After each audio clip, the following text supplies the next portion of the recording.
stole your land are white conquerors, colonialists. It is written in books. No Zimbabwean conquered you, no Nigerian conquered you. Why are you turning your back on what is the true reflection of who we are? You say, Zimbabweans take your job, Nigerians take your jobs, and you march and close shops and beat up people. Tell us, after doing that, how many jobs have you created? You beat people because they took your jobs. They ran away. You close a shop that hires 5 people and say, they take our jobs. After closing that jobs, how many jobs have we created? Your problem is not Zimbabweans. No Zimbabwean owns the land. You chase them out of the country. Do you have the land? You chase them out of the country. You beat them up. Do you own the factories? Do you own the strategic means of production? Do you own the economy of this country? At the center of black on black hatred is a state-sponsored and capital-sponsored hatred.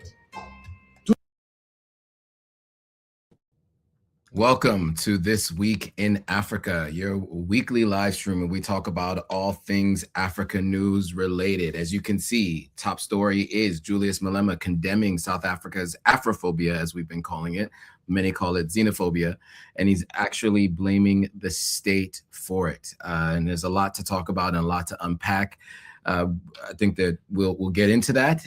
We'll also talk about Nigeria and Ghana taking action as well post some of these different marches. And if we have time, because we are limited on time today, we will run through some stories to update you on what's happening in the Sahel region with Mali, Burkina Faso, and Niger.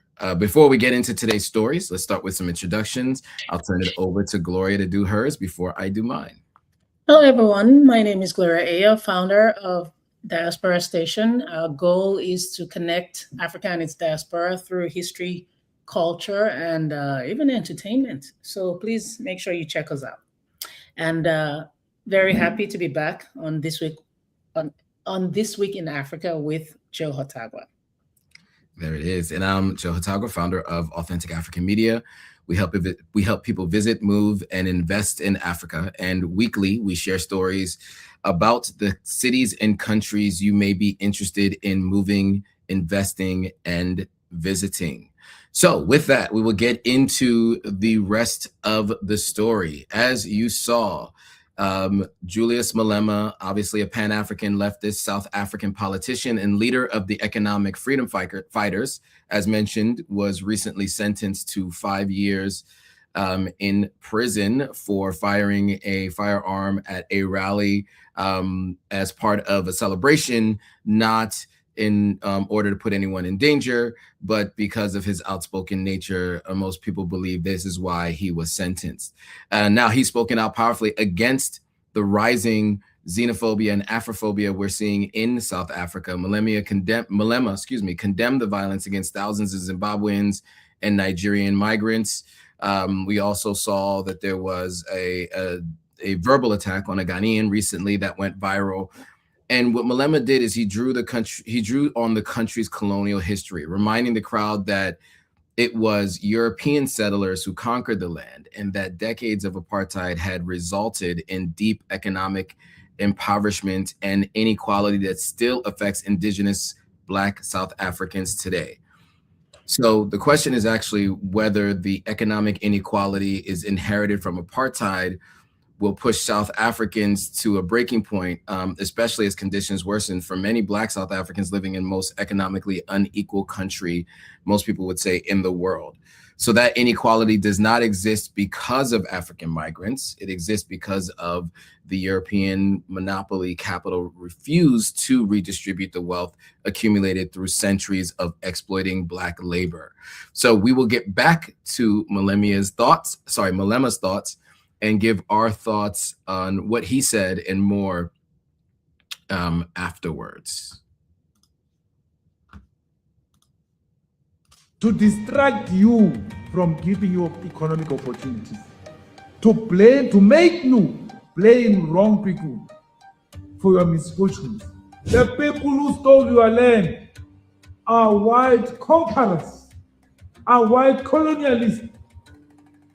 It is written in books. No Zimbabwean conquered you, no Nigerian conquered you. Why are you turning your back on what is the true reflection of who we are? Shout out to Sovereign Media. That comes to you from the folks formerly known as African Stream. Many of them are working with Sovereign Media now. So as you can see, support for Julius Malema is wide and broad, even as his public awareness has waned a bit in the recent years. I think support is still at an all-time high. Gloria, your thoughts on Malema's speech, somebody from South Africa condemning this, because we've heard people from other countries do so. And we've also heard that, you know, South African leadership did say they were going to crack down on protesters, etc. But this fervent, very colorful speech by Malema, I think, is one that has gone viral. Many people have been posting it. So what are your thoughts on this particular speech that Malema gave? Yeah, shout out to Julius Malema. This is not his first time condemning Afrophobia. He's spoken about it consistently. There was something, I don't know if you saw the extended version. Ooh, I have goosebumps thinking about it. There was something he said that was just so Pan-African, so selfless. He said, if you voting for me, if you want to, you're going to vote for me because, you know, you're doing these things to foreigners, and and because I condemn it, you don't want to vote for me. I don't want your vote. This is a man who is not desperate about power. He's more concerned and more interested in liberation for all. And this part, you know, I find very heartbreaking and ironic. I love you know, in a sense, you have to admire the fact that, okay, these people are really coming together so passionately. Now, obviously, it seems misplaced, but at the end of the day, they see it as patriotism. We're not seeing it that way. On the contrary, I think if you truly love your country, you go to the channels and protest, put all the energy in protesting your government. Some of them have, in my comments, said, well, our governments have not done anything, so you're taking the law into your own hands. That is actually unconstitutional. But I wish they had channeled all that energy. You know, the fact that they can rally so passionately. You can channel that energy. I'm not hearing you in the streets protesting for Julius Malema. This is a man who has basically fought for your equality for years. This is a man who does not care. Did you hear him talking about not being afraid? You know, this is the man who is ready to risk it all. And you would expect that the energy would be put into that. But honestly, Joe, I don't think it's a conclusion, but what I have made peace with is the fact that, unfortunately, you know, sometimes somebody could be in a state where no matter what you say, they don't get it. You know, I've had videos, we've clarified, we've explained things, we've given solutions, but, you know, some people's minds are made up to where it's like, no, we're fighting for our country. You all need to leave our country. We don't care. Somebody even used hate in on one of my posts. So we hate Nigerians. I actually literally said that. And somebody replied and said, oh my goodness, I don't hate you. I actually pity you. You know, it's the state of the mind. It's scary. It reminds, and I know this might sound like an extreme comparison. This was the only way what happened in Rwanda in 1994 could have been possible, Joe. When you have this, you know, when people that your mind is closed, no reason, nothing. At this point, all I can do is just honestly, if you are not a South African Black and you have the opportunity and the means, I cannot believe I'm even about to say what I'm about to say. If you have the opportunity to leave, I highly recommend you do. For the sake of your mind and for your safety, if you can leave South Africa right now. This was a country that used to be one of my favorite countries on earth, one of my favorite places on earth, but here we are. Okay. Yeah, I mean, you know, my thoughts are this, you know, obviously African migration has happened since the beginning of time, right? There is no one tribe that has not gone on to explore, sometimes conquer other tribes and move to other places. In the late 1800s, Europeans started drawing lines around the continent, right? These are arbitrary lines. South Africa is an arbitrary line that was drawn by European colonizers. They then took over the country, put it through apartheid, and still control most of the land and the minerals in the country. That is, if you're going to protest or speak out against, that is the group you should be looking to. African migrants are not who put you in the position that you're in, which is what Julius Malema just said in that video and has said many times before. If you notice, every country that has a major uprising, they're not focused on the migrants that come to their country, because yes, with migration does come some level of crime. It happens. It does happen. Every major country that has migrants coming to their country, people in, economic destitute situations, you will find a percentage of them do commit crime. But in every country, including South Africa, the large majority of the crime happens from people who are residents and from that particular country. Most crime happens with people who know other people. Most violent crime in South Africa obviously has, or deadly violent crime obviously has to do with firearms. And many times that is South African people committing that. If you really, really want to change the economic situation in the country, you have to change somewhat of who's in power. I know that the political systems and political parties do not always change everything for the good, but you have to start to work to curb some of the greed and some of the exploitation. And if you want to do that, the group like the Economic Freedom Fighters seem to be the one group that is solely focused on that, right? That seems to be their general focus as a political party. So, there are opportunities to take it into your own hands in that way. And as I'm saying, I'm not excusing any violent crime or any potential, human trafficking and all those kinds of things that are potentially happening in South Africa. But again, the large majority of those people who do that, I would say a large percentage of the people who do that are not even Africans themselves. Many times those ringleaders are people from other parts of the world. We'll just say outside of Africa. I don't want to call any specific countries out, but if you look at a lot of these major arrests in neighboring countries or in other countries, you will notice that many of them do not come from the continent of Africa. Yes, some of it does, but your main focus should be on leadership, and that leadership will help to focus on these things. So, it's sad to see. I mean, I think a lot of people have just given up on this topic. But to your point, I think the points of escalation over the last couple of weeks have led me to be very concerned. And I know that we're low on time because we started late, and that's on me. And then of course I have to run out. But I just want everybody watching this to think about one thing.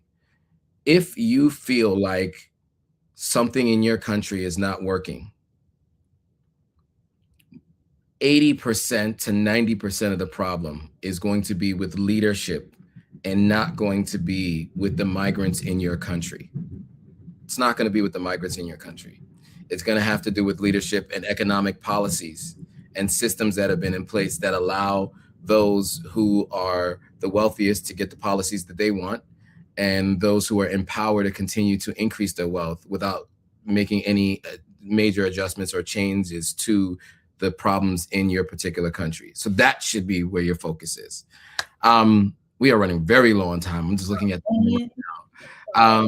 And I really wish that we could go through a lot more stories today. There's at least we should go through the Ghana and Nigeria condemning it. I really wish we could talk about, here's what we'll do. We'll speak to it, and then because we only have a couple minutes, I don't know if we can, but I will just say really quickly, let me just get to my notes here. I'll just read it, and then maybe if you have any quick thoughts on this. So obviously tensions escalating across the continent as Nigeria and Ghana formally condemn a surge of Afrophobic or xenophobic violence in South Africa. The Nigerian government has summoned South Africa's acting high commissioner following the tragic deaths of 2 nationals, allegedly involving South African security personnel. With over 130 Nigerians already seeking voluntary repatriation, the diplomatic rift is widening. While President Cyril Ramaphosa used Freedom Day, his Freedom of J address to remind citizens of a Pan-African support that helped end apartheid. Anti-migrant groups anti-migrant groups continue to hold protests in cities like Johannesburg and Pretoria. Driven by 30% unemployment rate, protesters argue that undocumented migrants strain public resources and take local jobs. And I think one of the things that Julius Malema said is, what jobs are they taking? What jobs are you working that you're not getting? And that was an important question that Malema, who is a leader in country, said. And I want people who are in country to speak to that in particular, respond to what Malema said there. And I'm interested to hear what people say on that front. Any thoughts on Nigeria and Ghana and their actions that they're taking? Yes. First of all, shout out to the Nigerian government, doing what they can to get as many people back to Nigeria. And of course, we know Ghana has been on top of things. But there's something I also want to say that I didn't say previously, that, when you watch Malema's speech, and this is why I say I believe some of our brothers and sisters in South Africa have actually made up their minds on this is the way we're going and we're not looking back. We're also giving, like I said, we're giving solutions. If you listen to Malema's speech, and it's not the first time he would say it, we'll get them arrested. We'll do what we need to do to fix the system. Where are your immigration officers? You know what I mean? These are the kinds of conversations we would love to have. We also want the situation fixed. Now to Ghana and Nigeria, there's one thing I do want to say, because there's also some form of Afrophobia going on in Ghana. And I understand, I want to make it very clear. I'm never going to ever condone people doing criminal things in your countries. But I also do want to speak to our brothers and sisters in Ghana who are also exhibiting some of these traits. Matter of fact, I think after what was going on in SA, one of the people in the streets protesting against Nigerians actually said, yeah, they're kicking them out in South Africa. We're also, meanwhile, your people are also victims of this really horrible act. So it's just not good. We're speaking on a continental level. We're speaking on a Pan-African level. This is not a good look for us. How in the world are we going to come out now to condemn whatever the Afrikaners are doing in South Africa? Because now the whole world is watching South Africa and saying, whoa, if you can do it to your own people, of course you're doing it to whites. Do you see what I'm saying? So we can't be speaking up and fighting for you guys, and then this is happening. But I do appreciate Nigeria and Ghana speaking up. And I want to say that it should not be limited just to those governments. We should have governments throughout the continent coming out in solidarity to condemn this very horrific act. Well put. And with that, I think we're at time, but I do want to let everybody know that Niger and Burkina Faso both carried out airstrikes in Mali, and the AES deployed 15,000 troops to back Mali's troops against these what were considered jihadist separatist groups, which Russia and some folks in Mali had said they thought were backed by Ukraine. So this security pact that the AES created just about 1.5 years ago, almost 2 years ago, we are seeing them act on it today. So the Russian-backed forces are not leaving Mali as well. So they're there to assist as well. So 15,000 troops were deployed. Airstrikes were done by the AES. There are also Russian-backed troops, and Russia's troops are also in country. And then Mali lastly is probing alleged military links to jihadis, and so there's some serious crackdowns on those folks. And so I wish we had time to talk about it today. We will try to get to it next week, just because I think it's a really important story, and there'll probably be updates at that point in time. With that, we want to thank you all for joining, and we will be back next Thursday with another episode of This Week in Africa. If you want to hear the stories that we were just referencing that I wasn't able to play the videos of, those are going to be in the description here on YouTube and on Facebook.